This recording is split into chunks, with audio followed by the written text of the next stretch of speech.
Hello friend, welcome back to our videos. See, here's the thing.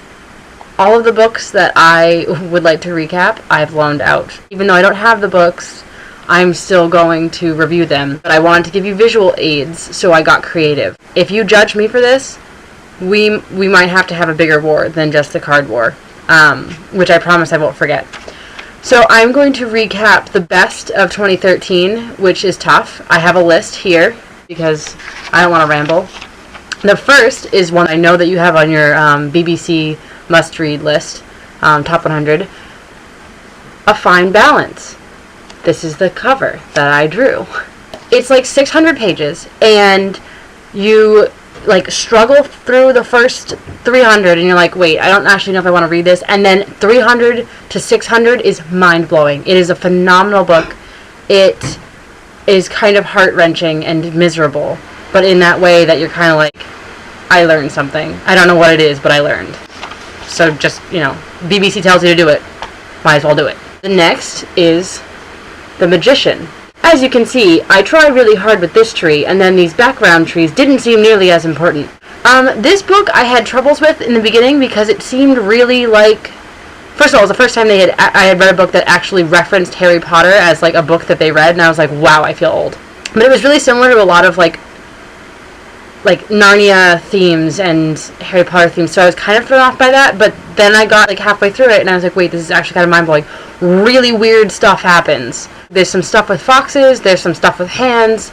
It's mildly unsettling, but you finish the book and you're like, I'm actually heartbroken, and you have to keep reading. At this point, the drawings start to go downhill. You might not be able to read this, but this says, Will Grayson, Will Grayson. The book is actually excellent. How could it not be? John Green is one of the authors. This was definitely one of the fastest and best books that I read this year, hands down. You don't want to pick up another book after you've read it, because how could anything compare? So you have to read something completely different, like a textbook, or something incredibly boring, because this is not. I think my review on Goodreads is literally there's nothing John Green can't do.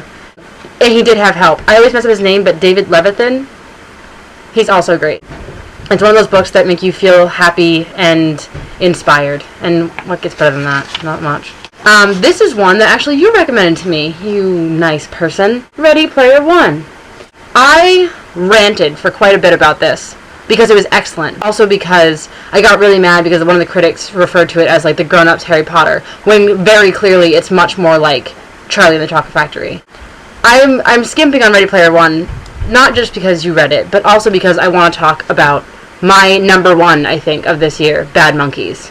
The drawing sucks, but the book is mind-blowing. It is the biggest mind explosion of 2013, and not just in books, in general. I don't know what this book was.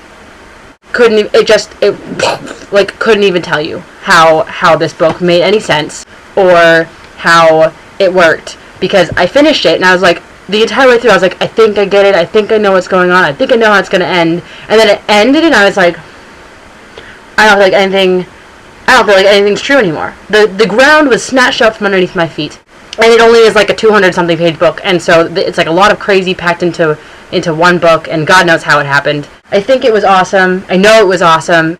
I read another one of his books, and I find that it's one of those things where it's the most absurd stuff that once you accept that it's ridiculous, it's phenomenal. And now I am going to play our war. Since I'm the one who's going to be going second all the time, I hereby solemnly swear that I'm up to absolute good and will never cheat. And so that being said, I challenge your 10 of clubs to an ace of clubs. Shit, is ace higher or lower? I have no idea. And I leave you with that conundrum.